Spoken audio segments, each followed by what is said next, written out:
Un día se encontraron un fariseo y un cristiano, y el fariseo le dice al cristiano: vosotros los cristianos sois como un poco raros, dice, porque sois pobres, os persiguen, os calumnian, y encima decís que sois bienaventurados, sois muy raros. Y el cristiano le dice: bueno, quizás sí, dice, pero nuestro Señor nos dijo que al final seremos nosotros los que venceremos. Bienvenidos a Veamos, este espacio donde plantearemos durante unos 20 minutos cosas que nos pueden ayudar a vivir en cristiano. Por eso, en el día de hoy queremos compartir con vosotros algunas reflexiones que nos propone Laura de Colombia. Y la propuesta es la siguiente: ¿qué son las bienaventuranzas? Veamos.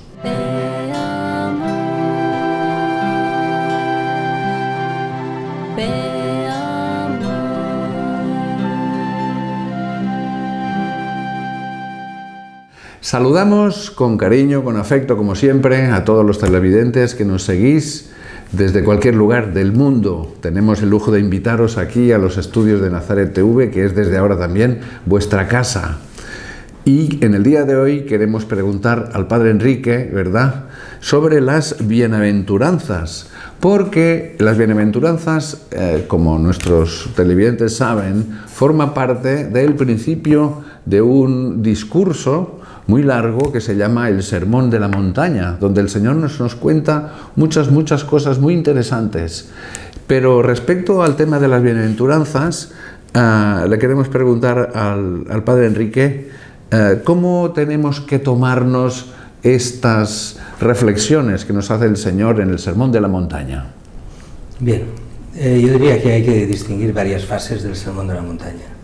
En teoría no, son 3 capítulos, 5, 6 y 7 de San Mateo, donde en principio ahí está, no todo, pero una buena parte de la parte moral del Evangelio. El problema es que hay 3 introducciones, y la primera introducción es precisamente las bienaventuranzas. Entonces hay como 2 formas de verlo, hay más, pero digamos, al menos 2 formas de verlo.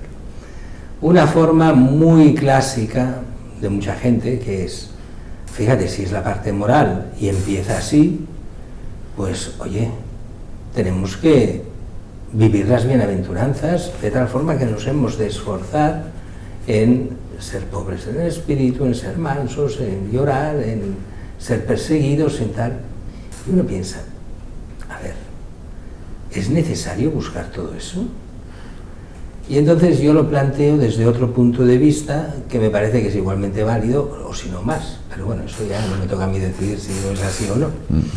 ¿Qué es? A ver, entremos en la mentalidad oriental antigua. Hoy en día, cuando uno escribe un libro, hace un prólogo o una introducción, y esa introducción muestra lo que quiere hacer el libro. O sea, una introducción de un libro dirá: pues en este libro se ha estudiado tal cosa, tal otra, y se quiere demostrar esto, lo otro, lo demás allí. Vale. Pero en la mentalidad oriental no era así. La mentalidad oriental antigua era: la introducción en realidad no es una introducción en el sentido moderno, sino te voy a mostrar lo que ha de ser, lo que será el libro. O sea, con la introducción te digo: si tú sigues el Sermón de la Montaña y la doctrina de Cristo, vivirás esto. O sea, no es cuestión de intentar vivir las bienaventuranzas, sino que si tú vives el Sermón de la Montaña, los mandamientos de Cristo, tranquilo, que serás pobre, tranquilo, que hay momentos que llorarás, que tendrás hambre y sed de justicia, que serás manso en muchos momentos, que te perseguirán. Vivirás o la mayoría o todas las bienaventuranzas, pero no porque las busques, sino porque las bienaventuranzas las ha vivido Cristo, y si vives con Cristo, verás que te vienen solas, no hay que ir a buscarlas. No sé si. Entonces no es para mí aquello que esas reflexiones sesudas que hacen muchos: ¿cómo voy a vivir esta primera bienaventuranza? ¿Cómo voy a vivir el ser pobre en el espíritu? ¿Y cómo voy a ver, cómo puedo justificar el llorar? Entonces, ¿qué? ¿Tengo que llorar mucho? ¿Tengo que llorar poco? ¿Tengo que...? No, es otra cosa, es otra historia, de mi punto de vista. Entonces, las bienaventuranzas son, al final, la demostración de que los cristianos, cuando las viven, lo que están haciendo es seguir los mandamientos de Cristo. Pero no porque lo han buscado seguir los mandamientos de Cristo. ¿Y qué se han encontrado? Que han vivido las bienaventuranzas. Es esa introducción que lleva a la conclusión. Entonces, claro, todo eso sirve para cambiar toda una mentalidad, que incluso es muy protestante hoy en día, que es, ¿para qué sirve la fe? Para asegurarse el favor de Dios y poder ser rico y tener de todo en esta vida. No has entendido nada. Si vives en cristiano, no serás rico. Si vives en cristiano, no te darán todos los lujos del mundo y conseguirás lo que quieras en esta tierra, que será un signo de la predilección de Dios sobre ti. No, no es eso. Eso es otra cosa. Es, si eres cristiano, sufrirás como Cristo sufrió en la cruz. Si eres cristiano, te perseguirán como persiguieron al Maestro. Si eres cristiano, se burlarán de ti. Si eres cristiano, tendrás sed de justicia porque te harán muchas injusticias. Y querrás trabajar por la paz porque verás que hay poca paz en este mundo. Y como eso, todas las bienaventuranzas. Entonces, el punto de partida mío es un poco diferente al punto de partida de otros. ¿De acuerdo?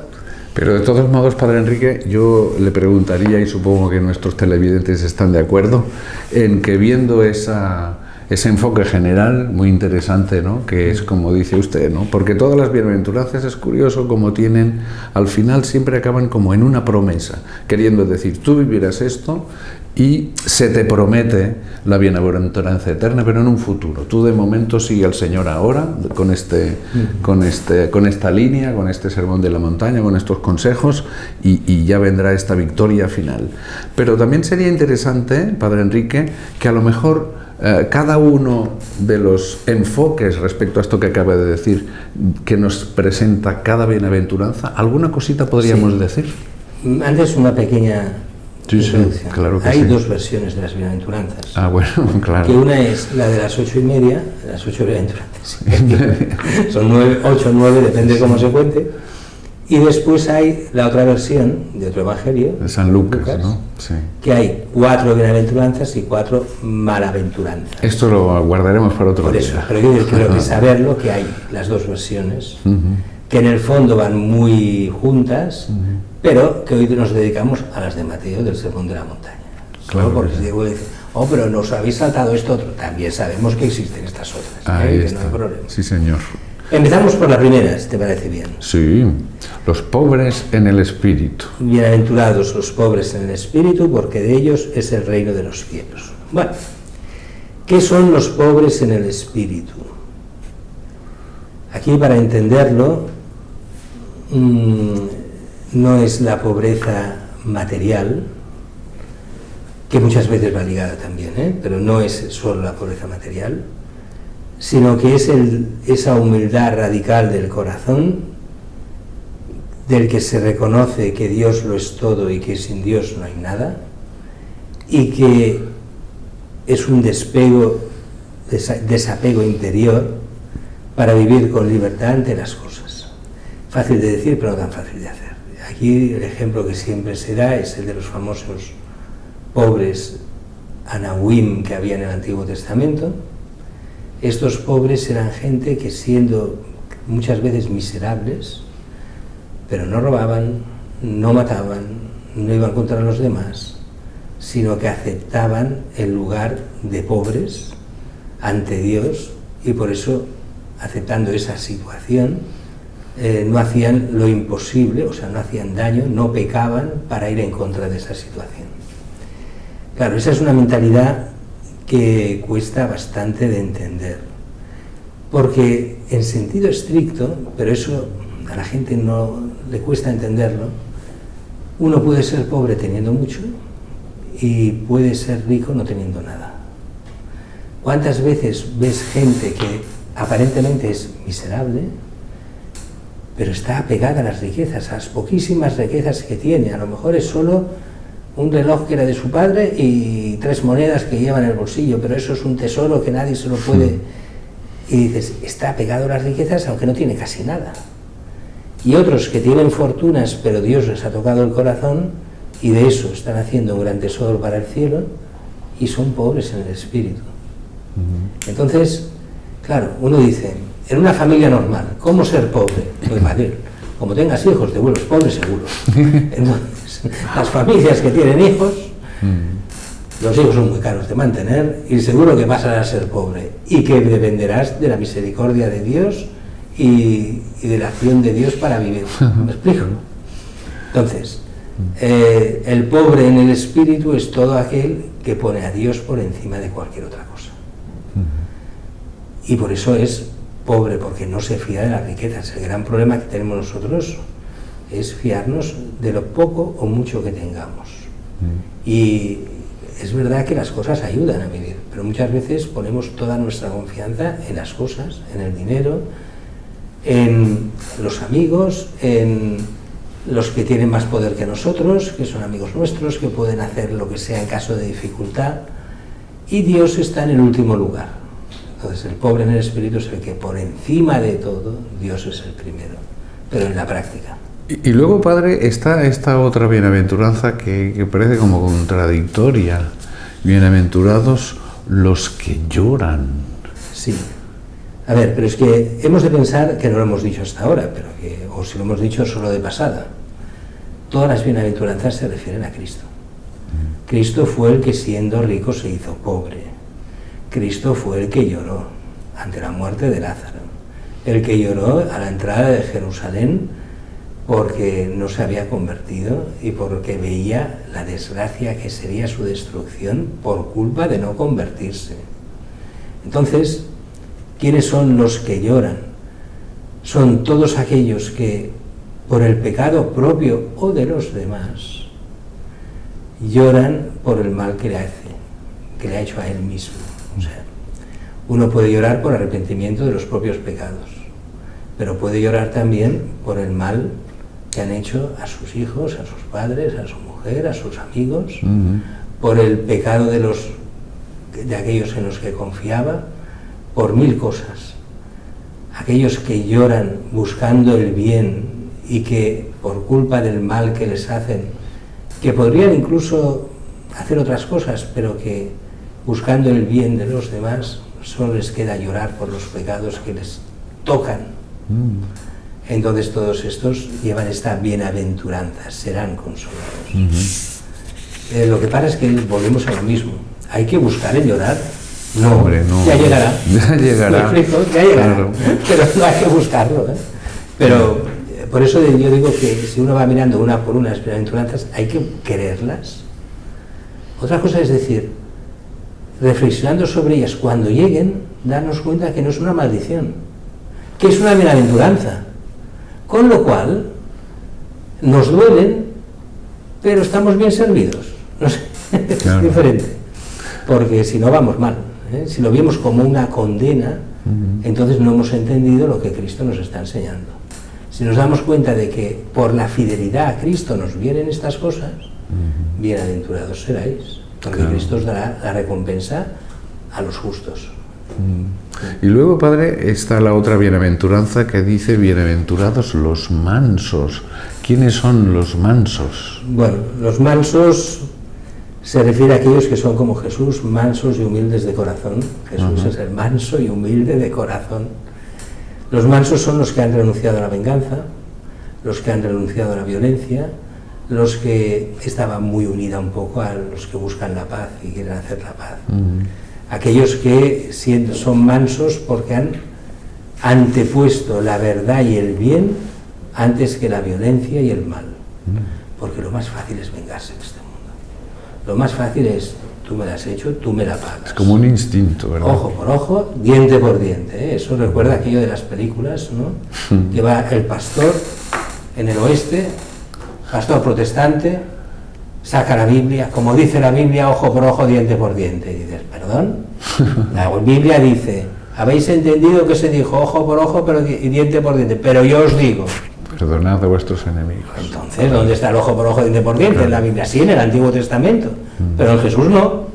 Y esto es muy curioso porque hay muchos cristianos, sobre todo fundamentalistas, que todavía están en el ojo por ojo y diente por diente. Están en el Antiguo Testamento. Están en el Antiguo Testamento y no se dan cuenta de que Cristo no está en eso, ni muchísimo menos. Al revés, está con los mansos, con aquellos que han renunciado a la venganza, renunciado al odio, que aman incluso a los más pecadores, como nos piden tantas veces, y que ama a los enemigos, queriendo el bien de los enemigos. Y no simplemente, tú me la has hecho, ya verás cómo te la hago. La devuelvo, y corregida y aumentada. ¿Y los que tienen hambre y sed de justicia? Bueno, estos... A ver, yo creo que todo el mundo se recuerda aquella parábola de Jesús, ¿no? Aquella viejecita que va al juez para que le haga justicia. Y el juez es inicuo, no quiere hacerla, pero la mujer cada día, y al final dice, basta, estoy harto de esta viejecita que cada día me pide justicia, pues se la voy a hacer, y le haré justicia. Entonces, ¿qué es el hambre de justicia? Tiene dos significados a la vez. Cuando se habla de justicia en el Nuevo Testamento, se habla de la santidad. Fijaros que de San José se dice que era el hombre justo, o sea, santo. Claro. Entonces, ser justo es ser santo. Santo. Entonces, los que tienen hambre de ser santos. Bienaventurados todos los que quieran ser santos, Claro. y tengan hambre de ser santos. Pero también todos aquellos que, habiendo renunciado a la venganza, les han hecho injusticias graves.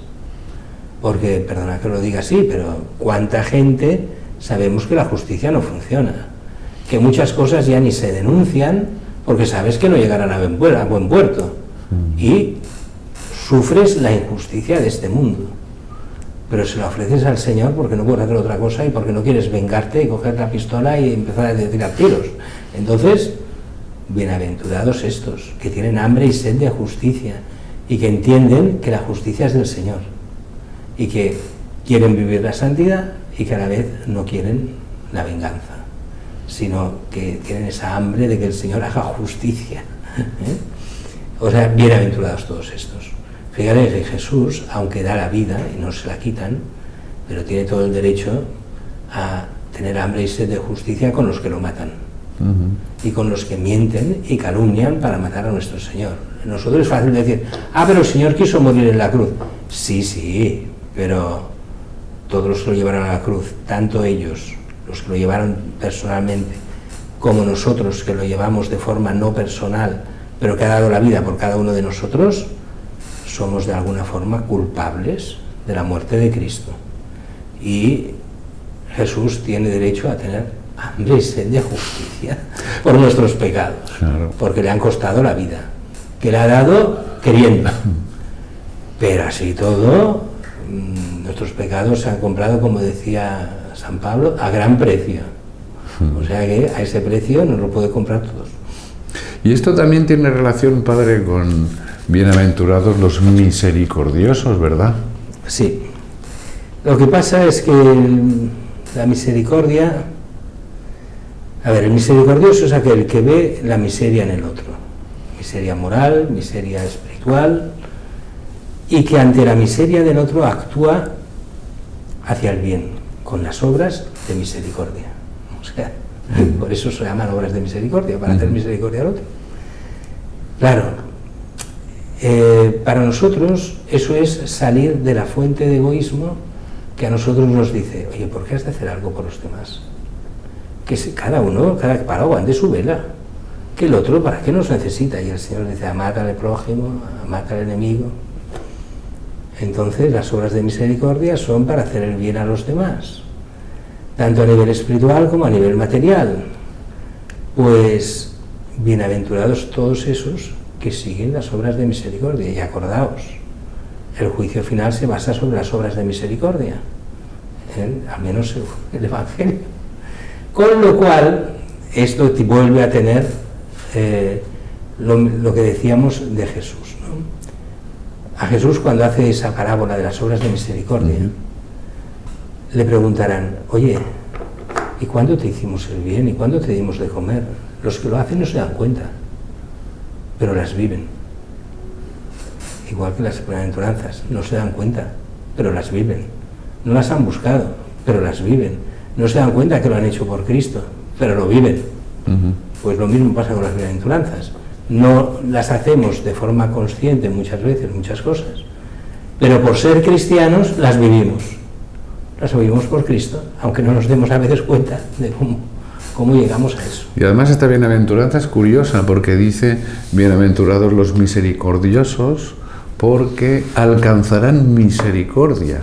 Claro, la primera misericordia, los misericordiosos, se refiere a la nuestra, a tener misericordia nosotros de los demás, porque alcanzarán la misericordia, la que Dios ofrecerá. La misericordia es la salvación. Claro. Es el perdón de los pecados. Tú actúas en bien de los otros, Dios actúa en bien tuyo. Claro. Tú crees en la misericordia de Dios, Dios te perdona todos los pecados. Aquello de que si no crees en la misericordia, solo queda la justicia y vamos mal. Claro. O sea, que mejor la misericordia a la justicia. Y luego vienen estos que son los limpios de corazón, los que ponen paz. Bueno, los limpios de corazón es más difícil de explicar porque el corazón en la mentalidad bíblica, que lo hemos explicado alguna vez, es esa mentalidad, el limpio de corazón es el que ha hecho entrar todo lo bueno en su interior, ha sabido discernir lo bueno y sacarse lo malo de encima. Y por eso es limpio y puro de corazón, porque lo ve todo a los ojos de Dios. Claro, eso hace que sus decisiones sean según lo que Dios quiere. Y eso hace que todos sus pensamientos sean limpios, que su forma de actuar no mira solo a ver qué hace el otro mal, sino buscando siempre el bien. Eso hace que, claro, ¿qué queda para los que son limpios de corazón? Si están en la línea de Dios, solo queda ver a Dios. Ya está, no hay nada más. Es lo más puro que existe. Es aquello de los que tienen la mirada limpia. No solo todo lo que entra desde el bien. Claro, estos son los santazos. ¿Me explico? Entonces, claro, estos verán a Dios directamente. Estos ya no tienen purgatorio ni nada. Estos van con toda la gracia de Dios al cielo. ¿Y por qué hay una bienaventuranza dedicada a los que trabajan por la paz? Todo conflicto lleva al mal. O sea, todo conflicto, entendemos por conflicto lo que los hombres entienden por conflicto, pero no lo que Dios entiende por conflicto. Y me explico. Tú sabes muy bien que, y esto lo dice el Evangelio, no como lo digo yo, pero la idea está ahí, que Dios no ha venido a traer paz sino guerra, porque el diablo no aguanta a Dios. Y todo lo que sea de Dios es combatido por el diablo. Entonces no es que Dios quiera la guerra, es que el diablo hace la guerra a Dios. Así que hará la guerra a los cristianos.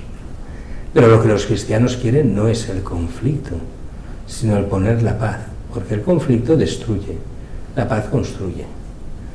Todo el mundo sabe que una cosa, esto es tan evidente como un edificio. Tú para hacer un edificio necesitas mucho dinero y además, al menos, depende de qué edificio, 2 años para hacerlo, y algunos más. Destruirlo con una bomba, en 2 minutos está destruido, no queda nada. Muy fácil destruir, muy difícil construir. ¿Qué es lo que Dios quiere? ¿Que destruyamos o que construyamos?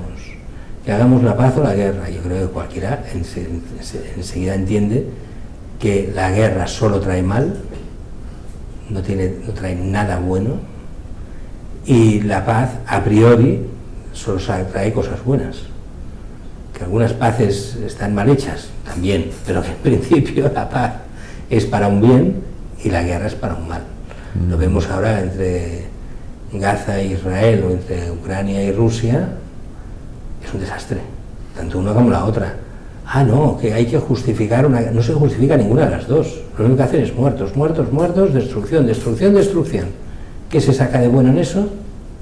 Dios sabe sacar del mal bien, pero a priori no, ahí no hay nada bueno. Bueno, entonces todos los que apuestan por la paz y son constructores de paz están construyendo el reino que Dios quiere, que es un reino de paz. También, si uno se fija bien, Jesús no vino a hacer la guerra, vino a hacer paz, pero todos sabemos que el que actúa en nombre de Dios es perseguido, con lo cual no quiere la guerra, pero atrae la guerra de aquellos que no quieren la paz. Entonces muchas veces estos mueren por Cristo. Muchos mártires, que me digan, la mayoría de mártires, ¿qué mal han hecho? Claro. Nada. Pero por llevar la paz que es Cristo, los han matado. Entonces dices, bueno, trabajan por la paz, serán llamados hijos de Dios, que murió para traer la paz a los hombres, la salvación de los hombres. Bueno, de hecho es el gran regalo de la resurrección del Señor, la paz, ¿verdad? Pues hasta aquí la sesión de hoy de Veamos, y por eso esperamos que al menos os haya servido de alguna ayuda, os haya dado alguna pista para mejor vivir en cristiano. Como hemos dicho otras veces, podéis escribirnos vuestras propuestas o sugerencias a veamos.nazarettv@gmail.com, que lo tenéis sobreimpreso, y estos comentarios que agradecemos que nos hacéis de todo corazón, igual que los temas que vamos trabajando, que son pues sugerencia vuestra, claro que sí. No os olvidéis de ver a menudo en vuestra web de nazaret.tv para estar al día bien formados y bien informados. Y como no puede ser de otra manera, nos despedimos con la bendición del Señor. El Señor esté con vosotros. Y con tu espíritu. Es un día Dios Todopoderoso, Padre, Hijo y Espíritu Santo. Amén. Glorioso San José, ruega por nosotros. Ave María Purísima, sin sin pecado concebida.